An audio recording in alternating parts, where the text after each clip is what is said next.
మీ reservation రద్దు కావడానికి ఉపయోగపడుతుంది. బీజేపీ ఒక్క సీటు గెలిచినా మీ హక్కులను కాలరాయడానికే ఆ బలము ఉపయోగపడుతుంది. మీరు ఆలోచన చేసి నిర్ణయం తీసుకోండి. ఇవాళ మరి రిజర్వేషన్లనే రద్దు చేయాలనుకుంటున్న బీజేపీకి కొంతమంది వర్గీకరణ విషయంలో పోరాటం చేస్తున్న వాళ్ళు ఏ విధంగా మద్దతు ఇస్తారో నాకైతే తెలీదు. అసలు ఉన్న కొండ నాలుకకు మందేస్తే ఉన్న నాలుక ఊసిపోయిందని మీరు తాత్కాలికమైన స్థానిక రాజకీయ లబ్ధి కోసం ఏదైనా మీరు బీజేపీకి మద్దతు ఇస్తే ఇది 100% రిజర్వేషన్ల రద్దుకు దారితీస్తుంది. మేము ఎస్సీ ఎస్టీ రిజర్వేషన్లను కొనసాగించడమే కాకుండా ఓబీసీ రిజర్వేషన్లు ఇవ్వడమే కాకుండా 50% పైబడి ఈ వర్గాలకు రిజర్వేషన్లు ఇవ్వాలనేది కాంగ్రెస్ పార్టీ విస్పష్టమైన విధానము. ఈ విధానాన్ని సమర్థించాలనుకుంటే, ఈ విధానాన్ని అమలు చేయాలనుకుంటే కాంగ్రెస్ పార్టీకి అండగా నిలబడండి.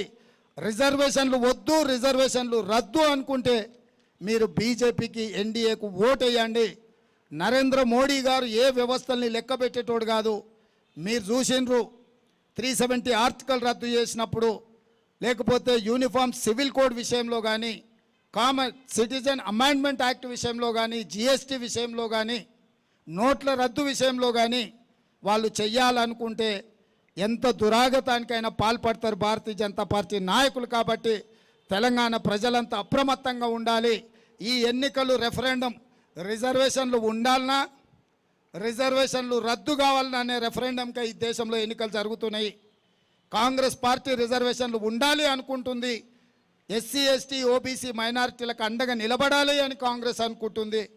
వీటిని రద్దు చేయడం ద్వారా వాళ్ళ హక్కులను కాలరాయాలని బీజేపీ అనుకుంటుంది. మీరు ఏ పక్కన నిలబడతారో మీ ఇష్టం. గత 10 సంవత్సరాల ప్రభుత్వ వైఫల్యాలు ఒక పక్కన, భవిష్యత్తులో అమలు చేయబోయే కుట్ర ఇంకొక పక్కన. ఈ నేపథ్యంలో ఎన్నికలు